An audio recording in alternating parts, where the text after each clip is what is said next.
Moby. Yes, the multi-genre vegan activist musician. Came through Houston back in 2002 when he was on tour promoting his album 18.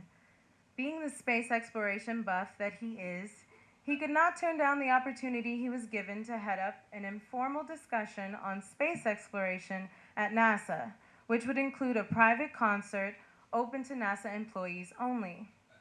My friend Mel was working for NASA at the time, and when she heard about this, she called me right away, then got me a badge and busted me into the joint for the event. Sure, I had a newborn baby at the time, a breastfeeding baby, who had never been without me for more than a few minutes. But I didn't even think twice about it, because he'd be coming along, of course. The afternoon of the show, we walked down the aisle of the Teague Auditorium on site at NASA, Mel to my left, and my 8-week-old son snuggling against me in my sling. There was hardly anyone there, so we were able to get front row seats almost directly in front of the chairs that were waiting for Moby and the 3 astronauts to settle into. First, however, we would be treated to a surprisingly high-budget laser light show, set to "We Are All Made of Stars." As we took our seats, I pulled out my digital camera, my camcorder, the card I made for him, and my son, who was getting a little restless in the sling, and more people started filling in, and by 4:30, there were about 200 or so folks filling the room behind us. After the introductions, Moby talked for 20 or so minutes about how important and amazing NASA is, and how the work that everyone does there should be more appreciated. And the people who work there must be so grateful for their jobs because they get to do stuff related to space exploration. After one of the astronauts said a few NASA PR type things, they opened up the floor for questions which were supposed to be space related. Before he took the first question, Moby looked down and noticed my little dude, and he said, "What a beautiful baby.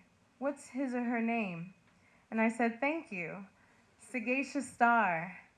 Moby repeated his name, then he said he hoped he would live up to his name. And I said, "I think he will. Thank you." The first question was about Moby's favorite jazz record. And the second was something about Lance Bass, and then it was my turn. And I walked over to the lady with the microphone who offered to hold the baby. Now keep in mind, he's only 8 weeks old and excessively breastfed. There was no way I was going to give up the kid only for Moby and 200 other people to see that my shirt was completely soaked from my giant leaking boobs. I asked him the question my then husband wanted to ask.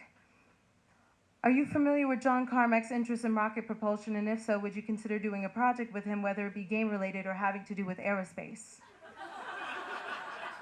He admitted to not knowing who Carmack was, a video game programmer responsible for such games as Doom, Quake, and Rage. Then replied that he didn't think he was bright enough to do a project having to do with rocket propulsion.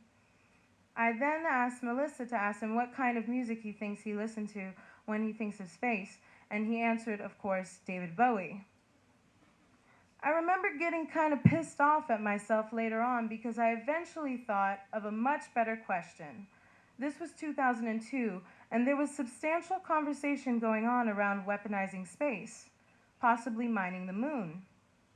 I should have said, with regard to your interest in space exploration and support of NASA, are you aware that there are speculative plans for stationing missiles on the moon, stationing missiles in orbit, and mining the moon for its resources, and that any money you might raise for NASA via benefit concert might be used to fund such things? And yes, there was some talk of a space aid concert. After the discussion and a short concert, Moby did a one-on-one meet and greet. I got in line, and my copies of Animal Rights and 18 and my baby were with me, and we'd been there for at least a couple of hours, and Sagacious hadn't made a peep. He'd done an incredible job of charming everyone around us, but he was suddenly getting restless and fussy, not having nursed since before we arrived. I wasn't about to give up my place in line, and besides, I was absolutely a pro at nursing, with the baby in the sling while walking or talking or doing 14 other things. And that is how I came to be the only fan who has ever been photographed sitting beside Moby with his arm around me while nursing my baby at NASA. And he signed my CD by making adorable drawings inside both CD jackets, and he laughed at a joke that I made, and he thanked me for coming and for bringing my son, and he told me one more time that my baby was beautiful. And this all would have been plenty for me.